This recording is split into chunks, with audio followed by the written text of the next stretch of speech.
Welcome to the She Said Privacy, He Said Security podcast. Like any good marriage, we will debate, evaluate, and sometimes quarrel about how privacy and security impact business in the 21st century.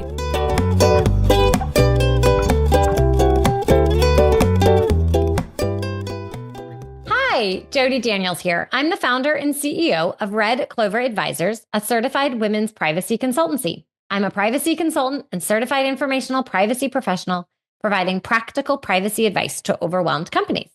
Hi, I'm Justin Daniels. I'm a shareholder and corporate M&A and tech transaction lawyer at the law firm Baker Donaldson, advising companies in the deployment and scaling of technology. Since data is critical to every transaction, I help clients make informed business decisions while managing data privacy and cybersecurity risk, and when needed, I lead the legal cyber data breach response brigade. And this episode is brought to you by... Ding. That was a terrible ding. Red Clover Advisors. We help companies to comply with data privacy laws and establish customer trust so that they can grow and nurture integrity. We work with companies in a variety of fields, including technology, e-commerce, professional services, and digital media.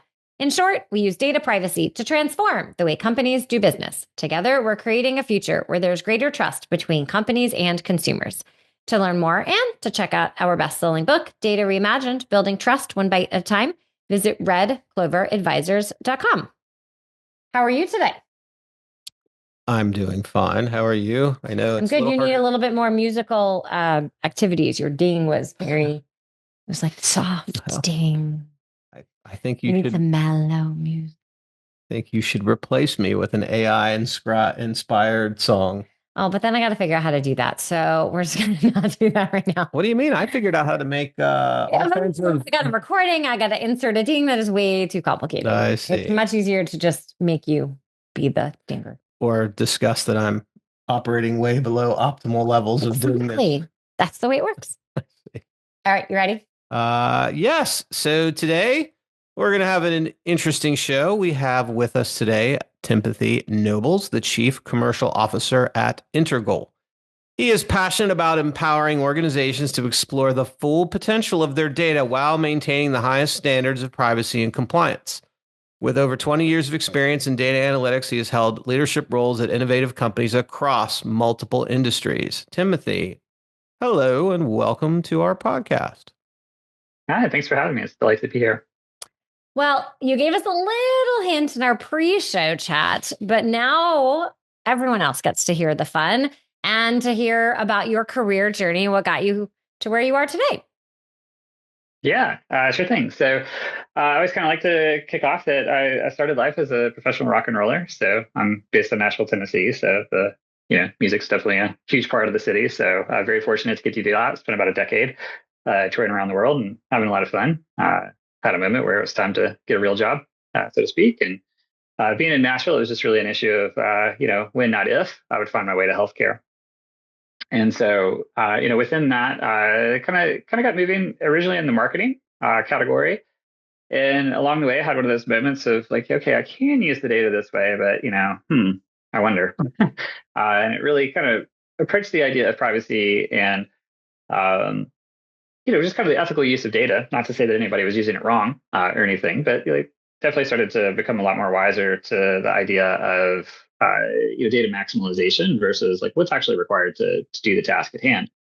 And so, with that, I had the good fortune to, find my way into developing analytics products in the healthcare domain, and the chance to also produce like predictive analytics products specifically in support of, top health systems, top payers, and top Fortune 100 self-insured employers. And so through all of that, I was always buying data, putting data together, and I got increasingly deep in the weeds on the process of compliance, which is affectionately often referred to as the compliance wilderness, because you ship it all off and who knows what you get back, and the ability to focus on utility and transparency and understanding and all of that became increasingly important to me. And then the opportunity to participate with Integral came along, which, we're focused on the idea of very rapidly helping organizations, enable the use of the data in a highly compliant way.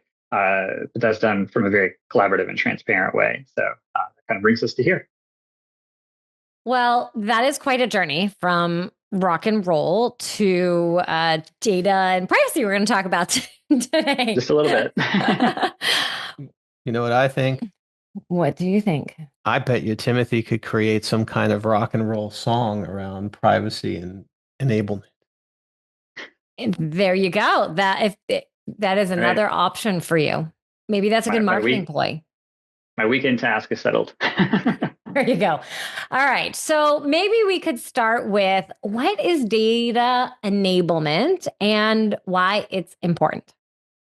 Yeah, sure thing. So, I mean, data enablement is it's a very interesting phrase. It gets thrown around a lot.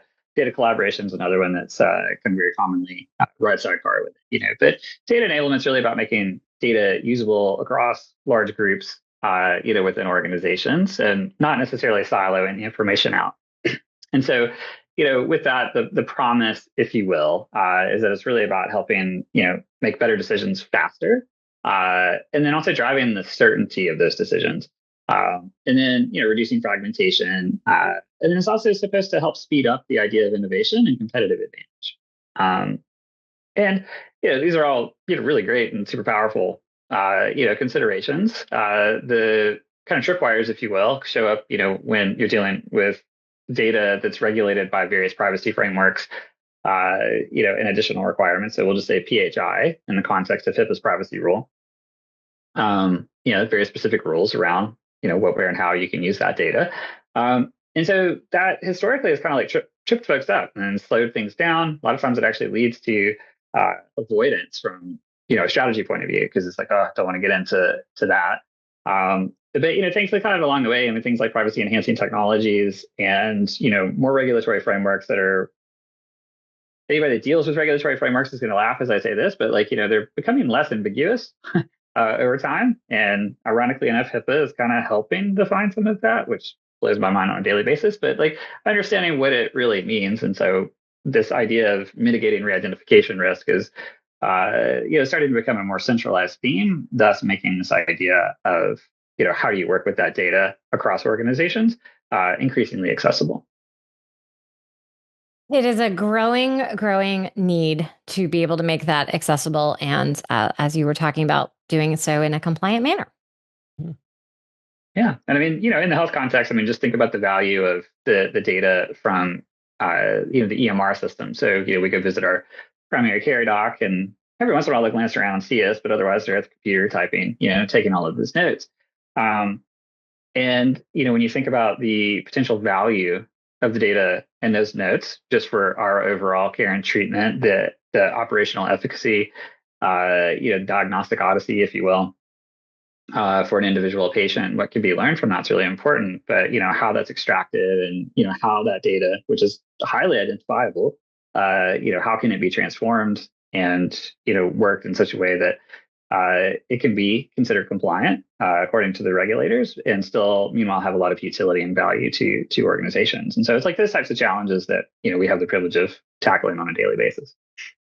I had a lot of conversations on this very topic last week with a number of different professionals across the healthcare industry talking about marketing, but marketing in the sense of really trying to make sure that patients were getting access to information that they needed to really help them, not to exploit in a terrible way, to make sure that people were getting the care and finding the right doctors and being in research and things like that. So I personally believe that there's definitely value in that if done properly, especially in the healthcare space.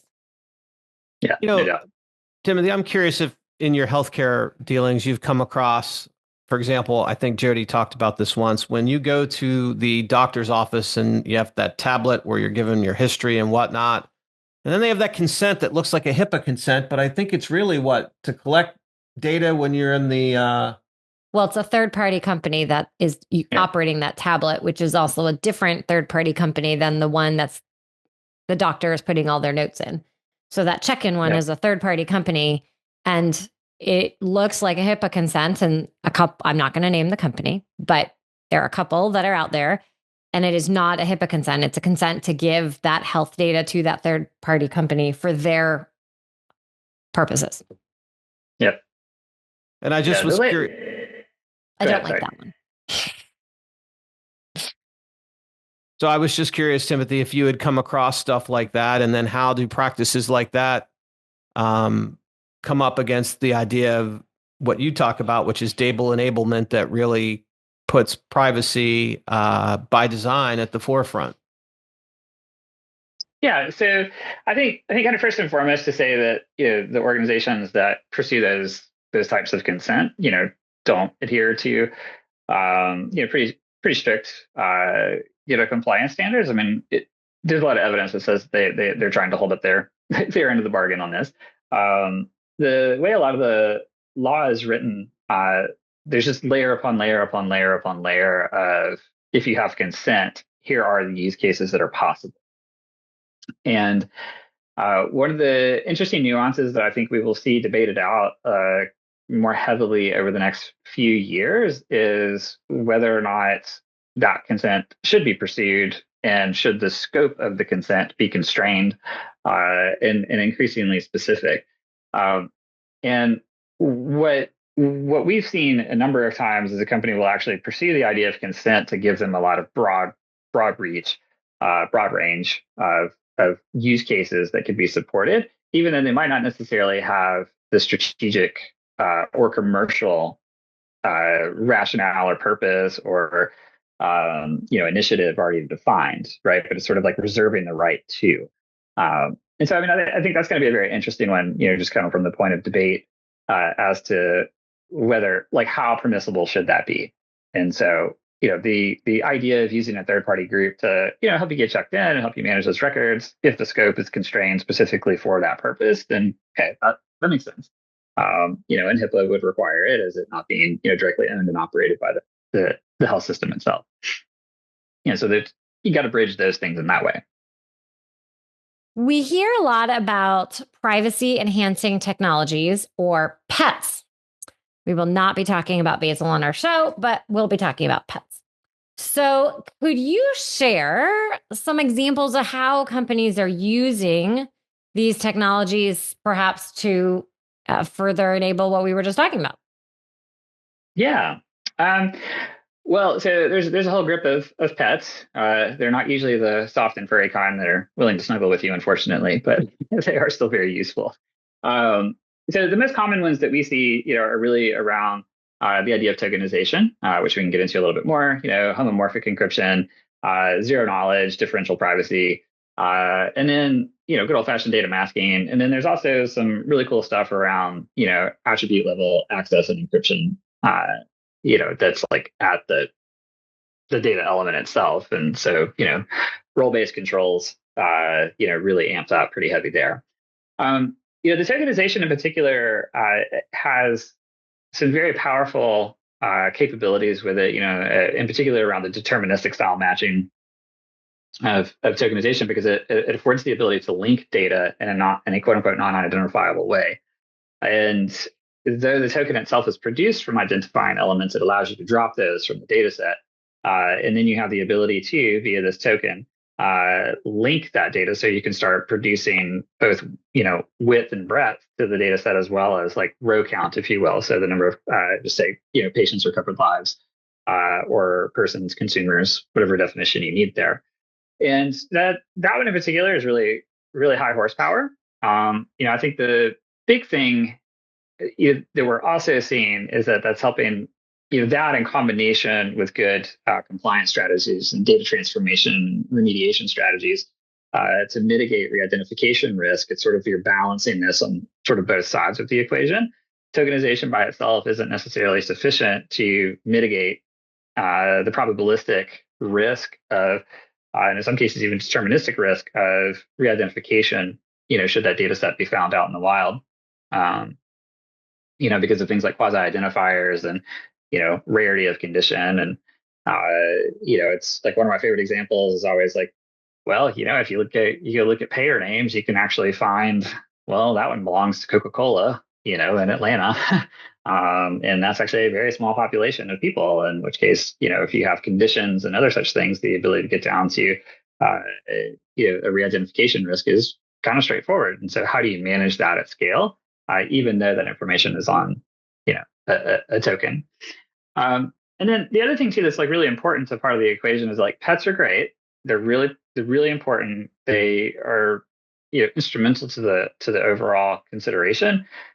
However, again, it's one of those things that, like, in and of itself, it doesn't solve the problem. It's paying attention to the compliance rules, and then it's also, we're seeing a lot of tendency for organizations to adopt the spirit of minimum necessary. Who should have access to it? How much data should we really hold? Is this data, even though I can have, say 3,000 attributes, I really only need like 104, for what I'm doing. And so how might I, segregate those things such that you're, minimizing risk all the way around? Well, thank you for clarifying and for offering a couple different use cases. I think the tokenization example is a really important one because many people might just believe it is tokenized, therefore it is okay. And you really highlighted, no, you actually need to go down to that deeper level and understand potentially, right, that payer name and what else might be able to be associated. So our theme seems to be the devil's in the details, knowledge is power. Yes. Lots of our little catchphrases here, but it's really true. Stop laughing at me. But it's true because if you just sort of reviewed and stopped there, you might miss what you were just suggesting, where, well, actually you might have this data and you might be able to start figuring it all out, which would defeat the entire point of the exercise. Yep, that's right. The quasi-identifiers, I mean, it is in the details, right? And it's always, back in the spirit of data enablement, very often one of the goals there strategically for a company is to actually be able to join data together to understand more about the population that they're trying to serve. But in so doing, they're also introducing, new attributes that bring different risk and privacy profiles to them. And so it's really, the ambition is really about understanding what those are. And then compliance is always an issue of trade-off. I mean, there's never like, oh, check, you get to keep all of it. Sorry, it doesn't really work that way. But at the same time, instead of dropping it, how might you transform it, right? So one of my favorite examples is always to use, geography, right? So, you're not really going to probably be able to keep census track in an oncology centric use case. However, the idea of rounding that up to, say a CBSA or an MSA style definition or a ZIP3, very, very probable, because the population gets large enough that the ability to identify any one person based on any of these direct or quasi identifying attributes has been very successfully, reduced to kind of statistically non-zero. Well, speaking of technologies for identity attribution, 2024, it must have been almost every show we did in 2024 had something to do with responsible AI, which was the big buzzword. And love to get your perspective on how you're seeing companies develop use cases, plan for them, deploy them, and balance this innovative technology with privacy protection, which is really still kind of nascent, along with all the other regulations around AI.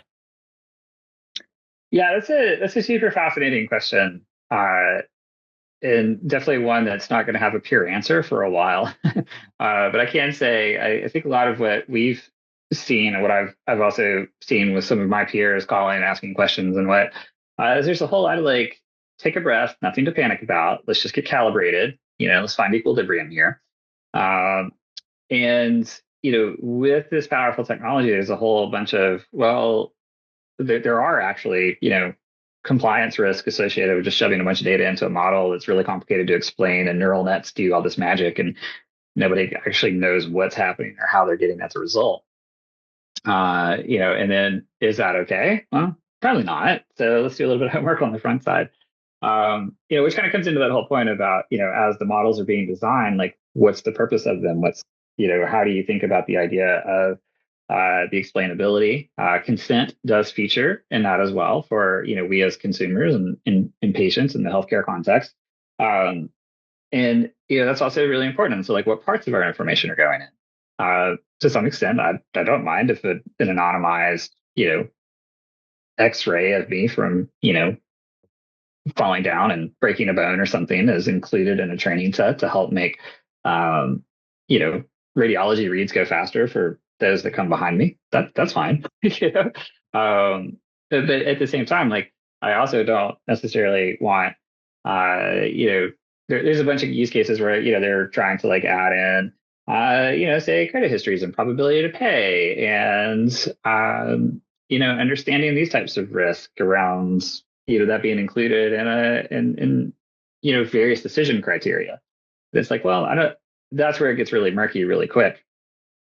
And so I think another theme there too is like the ability to verify what the results are, right? So there's this huge notion of AI alignment, and AI alignment's really interesting, and it's one of those things of we as humans ultimately want AI to kind of mimic what our preferences, but at the same time, AI is without question going to showcase new and interesting insights that haven't necessarily happened for us yet as humans. I mean, you just kind of go look at some of the therapeutics and what that AI is already contributing to. These are patterns and novelty that we haven't thought of yet. But at the same time, like if we're trying to bind it too closely to being exactly like we are, does it actually sort of negate some of its purpose? And so, I think there's a lot of very interesting debate going on. I've had the good fortune to spend some time with some of the academics really thinking about these types of challenges, and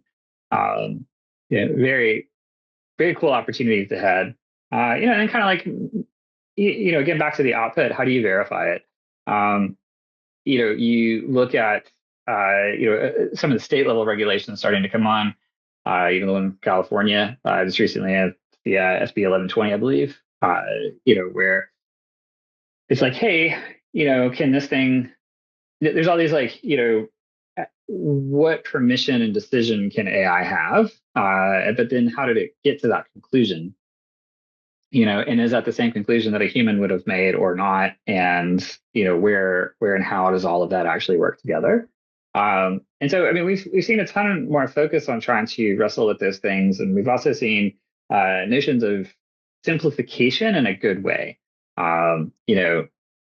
Just because you can get a model to go do all the fancy things and this regression and that Bayesian this and and like all this other like really fun, cool, things, doesn't mean that's what you need it to do. Like what is the trying to accomplish? What's actually required to do it? And then what inputs are necessary to drive at the results you require. And so as a result, we've seen a lot more, kind of focused in that direction, which I think is a good step forward. What would you recommend for companies to do now to start building governance in as they're exploring these technologies? Yeah, that's a super fun question. In general, it's really understand the inputs so that you can better understand the outputs. AI is this little box that sits in the middle. It does a lot of really cool, very amazing things. And that said, though, its output is a direct result of its input. And so the more you understand about its input, not just like, oh, cool, we went out to the store, we bought all the data, now we've jammed all the data into the AI, and the AI is going to tell us all the things. That's not really, that in my opinion, is not responsible. And so, the point is like, okay, well, we're trying to go solve for this research use case, or we're trying to solve for this commercial strategic opportunity, or we're looking for ways that we can take these parts that we have to go create something that's new and novel for the market. And so then understanding from the data and the compliance and governance considerations around that data, like just what's required, what's the minimal amount of that data that can be used to actually drive a high efficacy result from, AI, and putting a little bit more due diligence on the front side before just jamming it all on the quote unquote magic predictive box and getting a result out. So it sounds like really starting with a good governance plan. And even if it's a very basic policy and process, starting with that and creating some type of assessments to understand what's being collected, how it's used, how it's being shared, and the security measures, which we talk a lot about all day long. Yep. Yeah. I mean, the reality is you can go remediate a data set, make it compliant, but, meanwhile, if the keys are in the back door, that doesn't really do much good, right? And so, it really is about that holistic understanding, and then like what users, which again it feels a little contradictory sometimes to the idea of data enablement, but it's still really important to understand like who should be looking at the data and like what level of detail should any individual within an organization have. because all of those are ultimately vectors, of concern around the kind of security and protection of that information. So, Timothy, when you are at a party and privacy comes up, do you have a best personal privacy tip you'd like to share with our audience? Yes. So one of the I actually do get this asked a little bit, and one of the things I always say is, think before you type.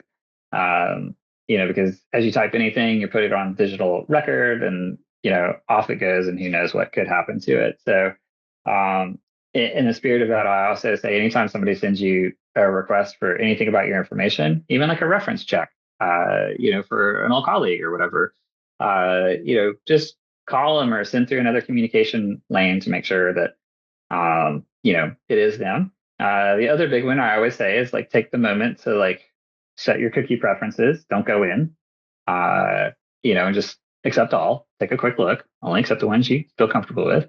And then the other one is like, how much is your email address really worth? Is it 10% off your first purchase, or, can you live without that? Because, just increasingly, every time you resubmit something, you're basically giving a re-up to the accuracy of that information on the data broker side. And all of those things really do feature into like, what is your overall both privacy and security profile, for the things that you don't necessarily have direct day-to-day influence over. And when you are not advising companies on privacy all day long, what do you like to do for fun? Without question, I love to play music. Always fun. I enjoy listening to it as well. Don't get to do that as much as I used to, but still quite fun. And then otherwise, a recent routine seems to be helping my kiddo debug code, which is kind of crazy and also quite fun. And the notion of a little profanity goes a long way on debugging. Always seems to hold true. Do you still play? I do, very inconsistently, but I still get to enjoy it. I do the occasional show, and have the opportunity to do recording sessions here and there, which is always a delight. That is nice. Well, if people would like to learn more and to connect with you, where should they go? Use integral.com, spot number one, and then LinkedIn. Just Timothy Nobles is always there, and always up for a good chat, and refer to them as coffee chat. So feel free to reach out anytime. Amazing. Well, we're so glad that you joined us today. Thank you so much. Thank you for having me. Delight. Thanks for listening to the She Said Privacy, He Said Security podcast. If you haven't already, be sure to click subscribe to get future episodes and check us out on LinkedIn. See you next time.